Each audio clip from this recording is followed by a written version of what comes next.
Welcome to the Care Advocates. We are honored to join two remarkable guests and good friends of the show, Natalie Elliott Handy and JJ Elliott Hill, both co-founders of the podcast, Confessions of a Reluctant Caregiver. Welcome, ladies. How are you? Hey. All right. So I wanted to kind of start off a little bit, kind of talking about your background and your, story, because neither one of you were in the healthcare space per se. Like a lot of people in the space now, they got drawn into it because of a family experience caring for a spouse, a mother, a father, a loved one. And it really left an impactful, meaningful imprint on their lives. And so they stuck around even sometimes after the caregiving ends. So Nat, I want to start with you and have you share a little bit about the podcast and why you created Confessions of a Reluctant Caregiver. Sure. So I actually work in the healthcare field, but not caregiving specifically. Traditional care, kind of somebody coined it the care economy is what I'll put it to that way. Caregiving related field as much. My background is 25 years in working in mental health and working with children and families. But I'll say this, and I think this is so important. I've always been a provider. I've been a provider of services. I've led people who have done direct care mental health services. And that's really what my jam is, and helping children get into foster homes. But it wasn't until my husband was diagnosed with head and neck cancer 3 years ago that it put me into the role of true unpaid family caregiver. And that was a very different role, a very uncomfortable role, because I'm always used to be on the other side as the person who is giving the advice and being the expert in the field and let me help you. And being in a caregiving role initially felt very disorienting and uncomfortable.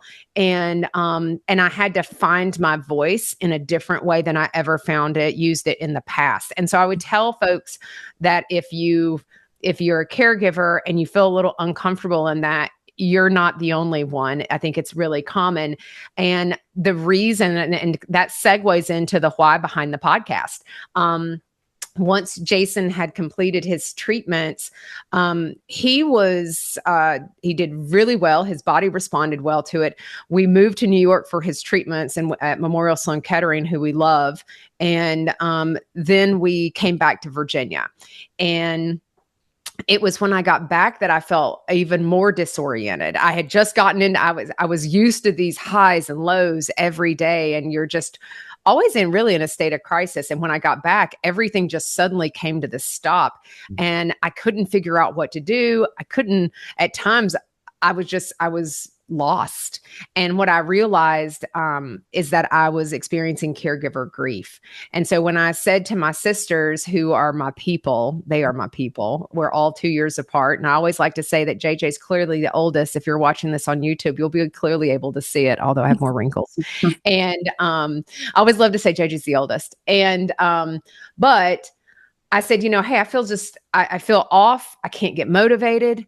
And I'm angry. I'm mad. And they were like, gosh, we have those same thoughts and feelings at times when caring for our mom, who's been living with Parkinson's for 22 years now. And so I kept thinking, I'm like, I have to do something about this. I can't be the only one that feels this way. That's what we thought.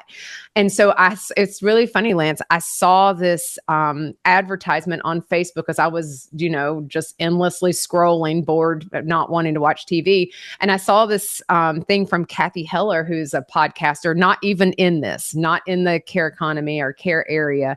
And she said, learn to be a podcaster. And I was like, well, that sounds interesting. I've never listened to a podcast, but okay, let's do that. So I called the sisters and I said, hey, I think I'm going to do this. And I thought, wow, wouldn't it be cool to have a caregiving podcast that talked just to caregivers? And we had a really honest conversation about the good, the bad, and the completely ridiculous. And they were like, this is a great idea. And I asked them, they were like, we've never listened to podcasts. Do you know how to start it? And I'm like, I'm going to do this class. It's free for 3 days. It was only an hour. And so at that point I was sold, and JJ's background and my background were both executive backgrounds, hers in a different industry. we just took what we knew from our own experience in marketing and reaching out and connecting with people. And we thought, well, we'll do a podcast. And so we thought, what are we going to need? And so we were like, we had a website, we did organic, we did grassroots kind of marketing. We got on all the social media platforms. And then we wondered if anybody would listen. And so we had this big campaign in December of 2022 of Make Care Number One on January 23rd. And we didn't do too bad. We called out Joe Rogan, which was hilarious. Like, we were like, Joe, take a break this week. Let care be number one.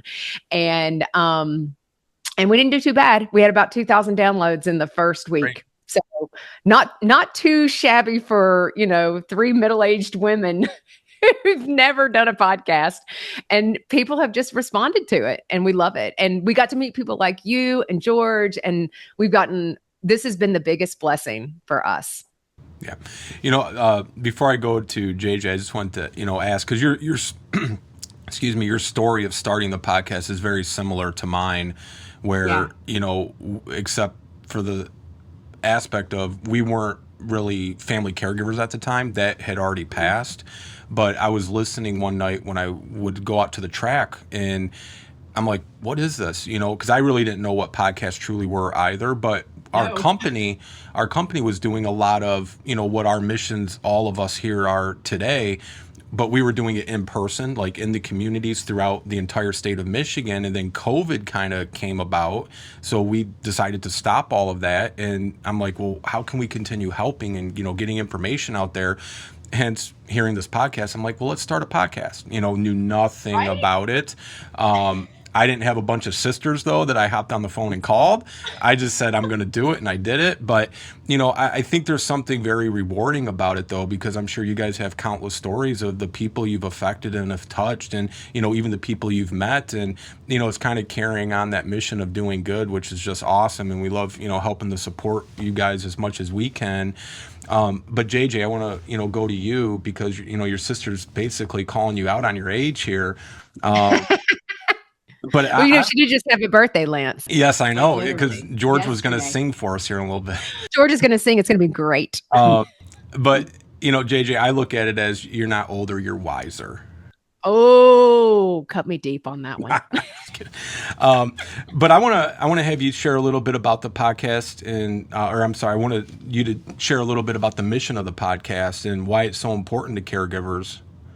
All right. Well, as you said, I'm wiser. So I like that attitude.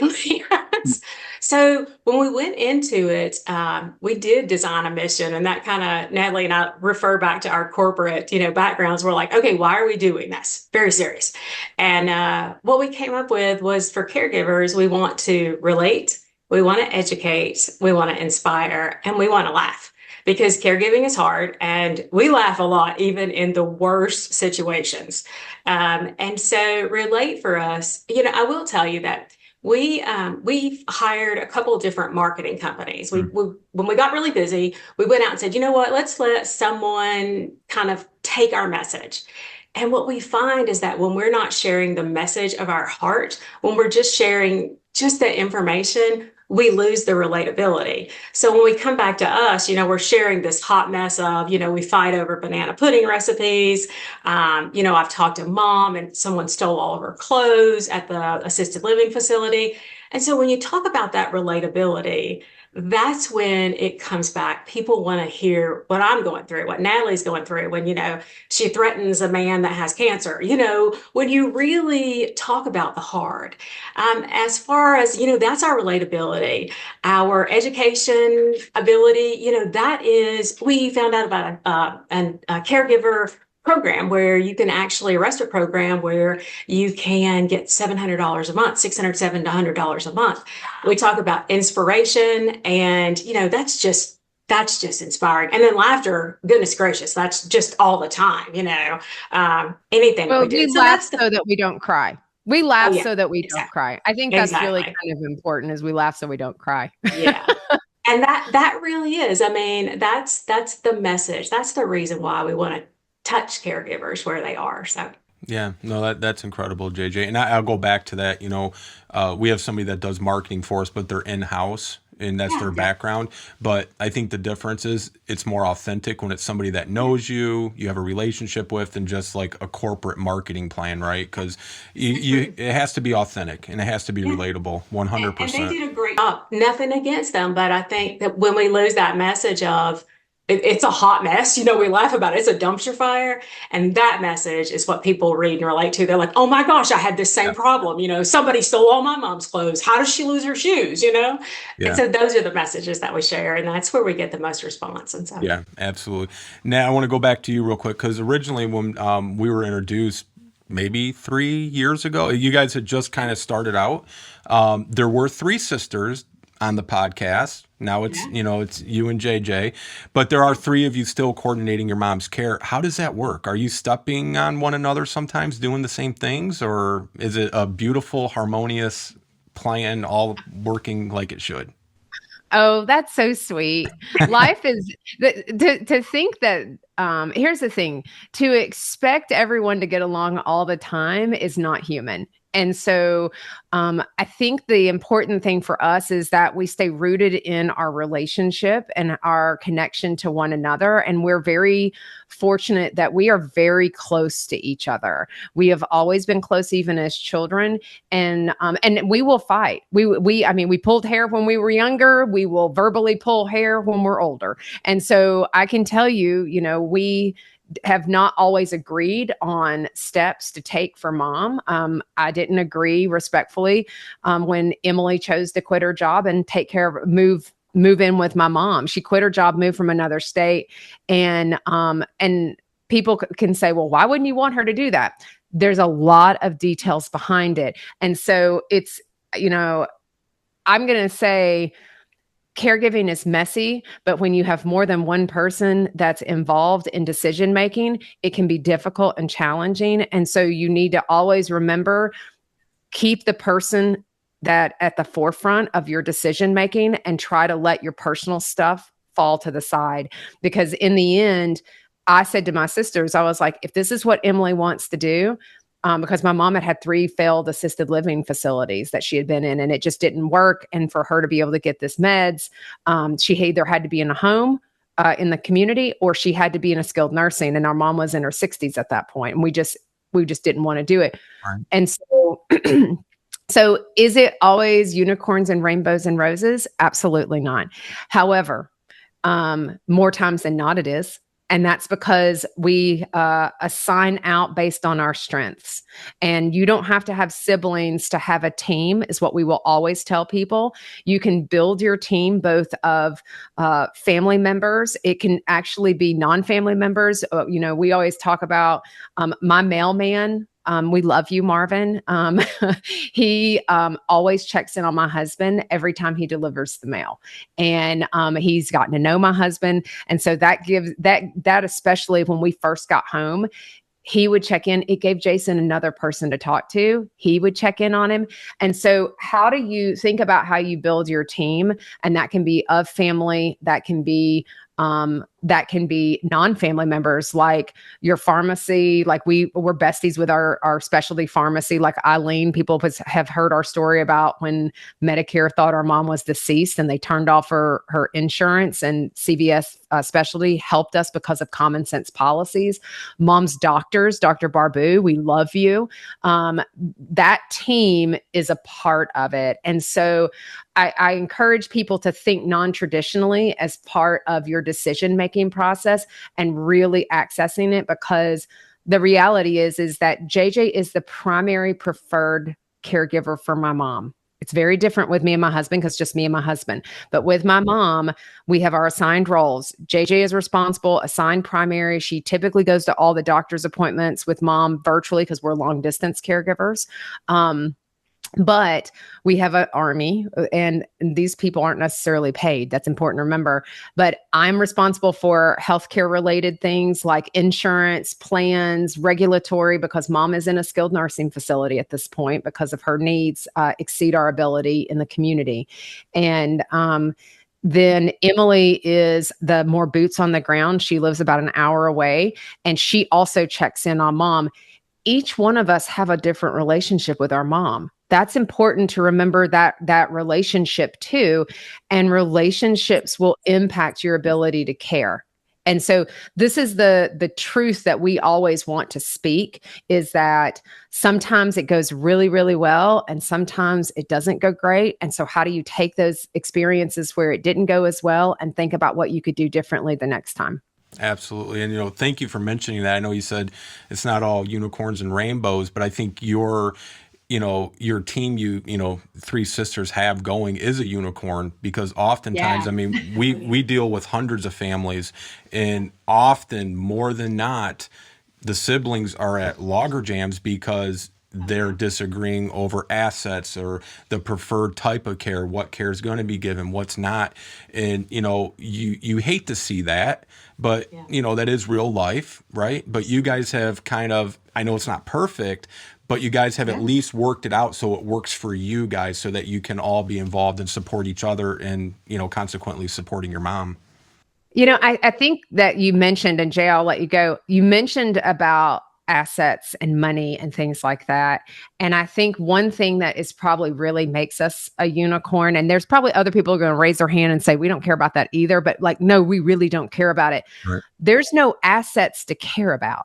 Like there's no, like, we're not forward thinking about when our mom passes, because we have been a part of family dynamics where everybody's looking for the will. Yeah. And we don't want to do this because this could impact this. Money really can also make things hard. 100%. Our moms, and honestly, our mom's a dual enrollee. And so when I say a dual enrollee, she's Medicare and Medicaid. We found out about what a qualified income trust was. We wish we had known about that 5 years before, because then we could have planned differently. That financial planning is so key.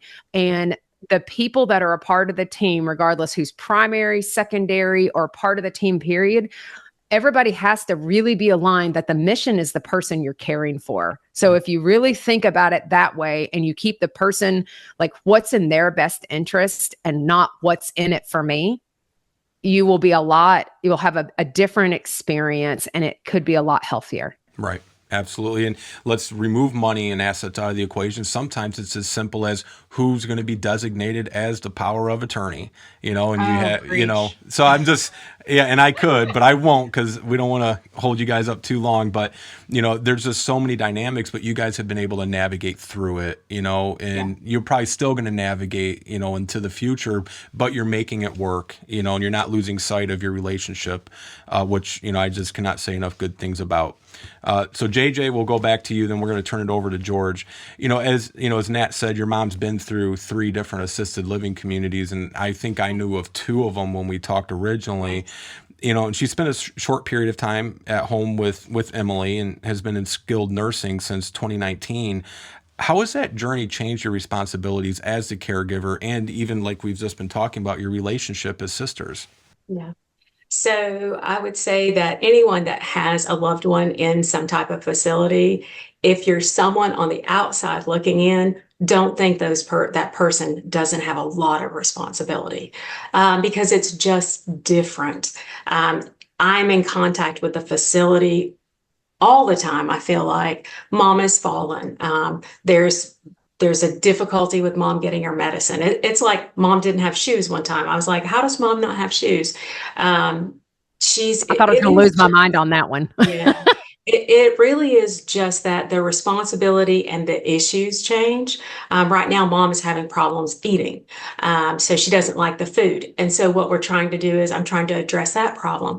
And so, a problem at home, if she was at home, is we've lost our cable, something little like that. Or we're having issues with rugs or things that I have to address at the home, getting the lawn mowed or the sidewalk fixed. But in the facility, it's just a different problem. It is a constant contact with that facility. And there are a lot of frustrations with the facility simply because, regardless, there's an industry problem. There is a shortage of staff. I believe that. And, they do the best they can with what they have. But it is, I don't want anyone to think that it is not, it is an easy job. And I will say this about the 3 of us when we talk about how it changed our dynamics. we have the ability, and this was me last week. Mom really wanted to talk all the time, 2 and 3 times a day. And I finally I messaged the girls because we have an awesome text stream, and it said, I got to tag out. I got to have a week. And I wasn't vacationing, but it was like somebody's got to call and say, hey, Mom, JJ's phone is broken or something, because I had to have a decompression time. And it wasn't, I don't love my mom, but at some time, if somebody's going to break. And I think that's one of the best things about our relationship. The Lord knew it was going to take 3 of us. For anyone that is a single person caring, I don't know how you do it, and I applaud you. But it doesn't change. Long distance caregiver, in a home, in a different facility type location, doesn't change. So, yeah, absolutely. Well, thank you so much, JJ. I want to turn it over to George. George? Thanks. It's always an honor to have all of you in the same place to advocate together. Unfortunately, in a way, we've all been touched with something, tough or difficult, but also in a positive way. It's inspired every one of us. And something that brings me close to both of you, of course, is the connection with Parkinson's disease. Right. This show is for everybody, obviously, out there, not just Parkinson, but we send our love and support to the whole family, always thinking of you. And that's really why we still continue to do this. And in memory of all those, like my mother, that we've lost, we have to continue to fight. But back to the show is something that's interesting, because we always do touch on some of the sadder, tougher times. This is a question out of nowhere, which I know you two love. Is there one moment out of all the work you've all done so far with awareness that kind of stands out, that inspires all 2 of you now, but all 3 of you really when you're off camera, that pushes you to keep doing this today? Wow. We can get deeper in my Barbara Walters moments, but we don't have to. And with our mom or with a guest that we had, George? What do you want to hear? I guess maybe between 3 of you. I know not every show has guests. I know Lance and I have shows where it's just us talking, because it's also a lot of fun. But I know sometimes it's a tough question because you might have several moments, but I'm always curious for everyone I meet. Even Lance, I haven't asked, which I do. Is there one moment throughout all the work you've done with awareness or advocacy that kind of, on tough days when I know I feel like a truck rolled over me and I want to give up, but then I look to individuals like the 3 of you and realize I can't, because we still have to be done? Yeah. Go ahead, Nat.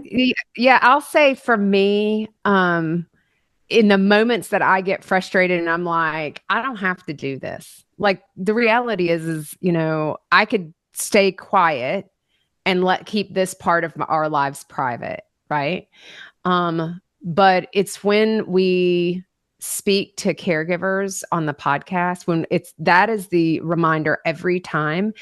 I am inspired by them. And I find the sharing, this is where relate really comes from, is we are built for relationship and connection as human beings. And it is through our shared experiences that we connect.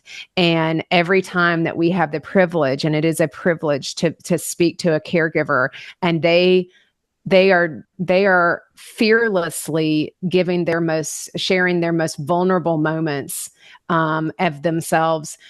That is what not only inspires me, but it keeps me going. And it's like, this story needs to be heard. Your story, you're important. And so even in, I believe people need to be seen, valued, and heard. And every person who comes on or who I've met blesses me in such a way that I want them to get to bless other people. And that's honestly, George, what keeps me going. Because there's many days that I could be like, I don't feel like doing this. I don't want to get up. I don't want to put a smile on my face when I've had a hard night. Or, we're trying to figure out, why does mom have men's sweatpants in her lock in her room? Like, that doesn't make sense. Where's the rest of her clothes? Like, we don't have time to deal with this. We've got other important things. But here's the thing. This is so important, because there's at some level, there's at least one person on the earth who is experiencing the same thing I'm going through right now. And I want you to know you're not alone. And there's hope. George, I want to say something. Before you go, JJ, we want to wish you a happy birthday, Lance, and everyone else out there listening, including myself, in a few weeks. So thank you. Yeah, George, I want to say just something about about your question. And it is an emotional thing that actually drives all of us. And it's the recognition that I don't think any of us, I think Natalie probably saw it, but not realizing how hard advocacy is and how hard it is to fight for something. And the one thing that I always think about, and it always actually makes me teary, is how hard we had to fight for my mom's Duopa pump. And it was a piece of medical equipment. It was something that would change her life, from 20 pills a day to one pump for carbidopa levodopa. And anyone with Parkinson's is very familiar with that medication, and it would change her life. And I think about the moment that was approved, because we fought for it for so long. And then at one point the device was approved, but the medicine wasn't approved. And I think about all those days of talking to insurance companies. And that's where, when I think about advocacy and I think about everyone else, and I know Natalie was on the phone fighting for that device. Why am I fighting for something that makes someone's life better? And that's, I think, what for all of us, when we see that, we're like, that's the information that we want to pass on to people, is this is how you do it. And not to say how you work the system, but this is how we have to get it done. This is how we have to teach people how to do that, because life can be better. There are medications and ways to make it better. And that's what that relate, educate, inspire. That's what we want people to know. Absolutely. Yeah, many times it feels like we have to kick the door, open. But I think when you do that, you change the world for so many others who I did believe it, that. actually paving the way. And I believe that. wanted to ask the next area, since we always do talk about everyone else and caring for everyone else. I know we spoke in the past how I violate every rule on self-care because I didn't know how long my mother had, and she only felt safe and comfortable when I was with her. And then today, as an advocate, I've destroyed that also, because I don't want anyone to feel alone, like Natalie said, and everyone here agrees, or to ever go through what my mother did. I'm even thinking with Lance of doing a documentary someday. The reason I haven't is I didn't really want to share the last year in the videos. I have never shared them. I only took them to show scientists if they ever needed to see what the progression of Parkinson's, because in a sad way, I feel we have to shock the world because they're not listening. So it's, you're also, I feel both of you and Lance are paving the way for so many. But what are some tips in a, not a long way, because this could probably take a whole book on, but that you try to, take care of yourselves? I think I'm the one person that you and many of us out there was alone, so I'm jealous in a way. I wish I had 3 sisters like you all and a brother when I was going through, because I felt so alone. My mother in 19 years, which I just found out. My father mentioned, I thought she only had it for 15, but my mother, we think, had it for 19 years. She didn't know someone else had Parkinson's in the world. So today we had this technology, and I knew all of you would have been laughing together, smiling together, and probably crying together. But moving forward, is there something you could advise the listeners, or even for yourself or for me, to kind of, take care of your own self for one moment, even if it's just a short moment? Well, self-care is for many people, it's used so much if you think about it, and people start to tone out. It's almost like the word collaboration. Like in business, people are like, oh yeah, we're going to collaborate. What does that really mean? Well, oh yeah, self-care. Sure. Take care of yourself. The reality is everybody's like, I don't have time for self-care. And I think what it comes down to is, when you break it down to the lowest common denominator, if you don't take care of yourself, you will be no good to anyone else. And honestly, you will potentially, your lack of care for yourself will bleed over into the person you're caring for. And I'm going to tell you that that's the real truth. And we also know that caregivers who are aging population, who are over 65, that are caring for another, have an increased probability of passing before they're actually caring for. And that is just because the focus is so much on the other person, their loved one, and it's not inappropriate. I want to encourage people to think that both things can be true at the same time. You can care for a person and you can care for yourself. And so self-care comes in all different forms, George. You've got those micro moments that you can do it, and you take 60 seconds to 5 minutes of self-care. That can just be going outside. I do this every day because I sit in an office and I'm working a lot. So this is not just if you're a caregiver, this is just you taking care of yourself too. Go outside and let the sun shine on your face for 5 minutes. Take a deep breath. Listen to the sounds that are around you. Those are regulating, and that can be healing for your body. Okay. Do the things that feel good to you. If you want to sit in your chair, even close your eyes and take 60 seconds just to be present, that is absolutely fantastic. I can tell you that my younger sister, Emily, when she was caring for mom, and she was caring for her 24/7, when mom would lay down, it was almost, you joke, it's like a baby. She would lay down. When mom was down or mom went to day program, Emily would go and she would turn into a prune because Emily loves baths. She would go and take a bath for an hour and she would just get all pruny. And we thought that was hilarious, or go for a walk. And so moving your body, movement is regulating, and that sort of thing. But I will tell you, and we're happy to share some resources on self-care strategies. We've got those on our website as well. They're all free. Everything for us on our website is free. I don't believe in having to have caregivers pay for things because it's already hard enough. Just come and get some resources, friends. The one thing though we're doing something big, because self-care can look like micro moments. It can be a half a day. It could be a couple of days. And so we are, a half a day. We've joked, you may binge watch some Netflix. We love us some Netflix. They're not a sponsor. If you'd like to be, you're more than welcome. Lance would love you as well. So would George. And so, but I love me some Hallmark Channel. I love me some Netflix. I love me some. What's your favorite? What's your jam that allows for you a moment of escapism? Going out to dinner, spending time with your friends, going to a movie is so much fun. But we're doing a big self-care. We jumped out on a limb this year and partnered with a handful of folks. I know Lance had wanted to come. We would, of course, love for you to come, but Lance is celebrating a big anniversary with his wife the week before. And so we told him he could come and celebrate it with a bunch of other women. And I thought that was awkward for him. You're right, George, I know. And so, but his wife would have been an honorary sister to us too. And so, but we are doing the self-care at sea cruise. We partner with Norwegian Cruise Line, and we're going October 19th through the 26th. We are inviting everyone. You don't have to be a caregiver because self-care is for everyone. And we're going to be practicing relaxing. We're going to be practicing having fun. We're going to be practicing, doing the things that feel good to you, so that when you return home to your loved ones, you feel rejuvenated and ready to get going. So self-care comes in so many different forms. So we hope that you'll join us on the Self-Care at Sea cruise. And we'll make sure, Lance, to make sure you got that information put in the show notes to be able to learn more about it. There's so many dynamics of it.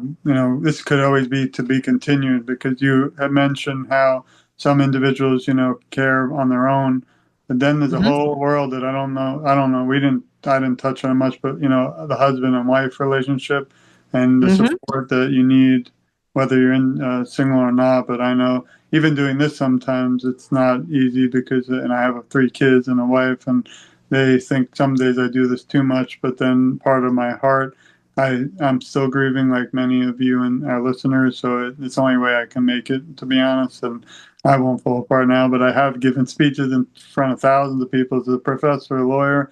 I have no problem. I have a big mouth, love talking, but was asked to give a 2-minute speech to Michael J. Fox Foundation on the phone. I couldn't even get through a line, because one of my favorite moments, as I told all of you, was when my mother blew bubbles outside in the backyard with her 3 grandkids, and now walk by that and it's gone. So I just want to thank both of you from the bottom of my heart, and the whole family, and thinking about your mother. I'm actually still fighting for her 24/7, and also just an honor to have Lance as a friend and brother in the show, and to be able to offer this to so many, because I wish we had it. When I was going through this, I would have laughed, cried, and smiled, and that's what I think everyone, even for a moment, needs to take the time to do for self-care too. So thank you both, and sending it back to Lance to wrap up. But I always say, after the lights, camera, and paparazzi leave today, this topic has to continue, and I hope everyone will support both of you and also the show, because without everyone out there listening support, this show can't go on. So thanks, everyone. Thanks, George. Well, JJ, Natalie, I just want to mention a couple things here in closing. We're going to have your resource guide, the Caregivers Playbook training, and the Self-Care at Sea Cruise info all in the show notes. It'll also be on our website for you guys. And, just want to thank you both for your time today. Tell Emily we missed her. She's got to get back in the game. You know she loves you, Lance. We never met, I think. Nope, George didn't get to meet him, but don't worry. We will meet her, George. But anytime that we can help support you guys, I mean, we got your back, and anything we can do to further your mission, because I feel like it's really everyone's mission, right, that's doing this work. But both of you, thank you so much. Again, JJ, happy birthday. I'm not going to sing to you because I want you to come back on the show again in the future. But we look forward to seeing you guys again soon. Thank you. Thanks, guys. Bye, guys. Bye. Thank you for joining us again here at the Care Advocates, where we're advocating for you. We look forward to seeing you again next month.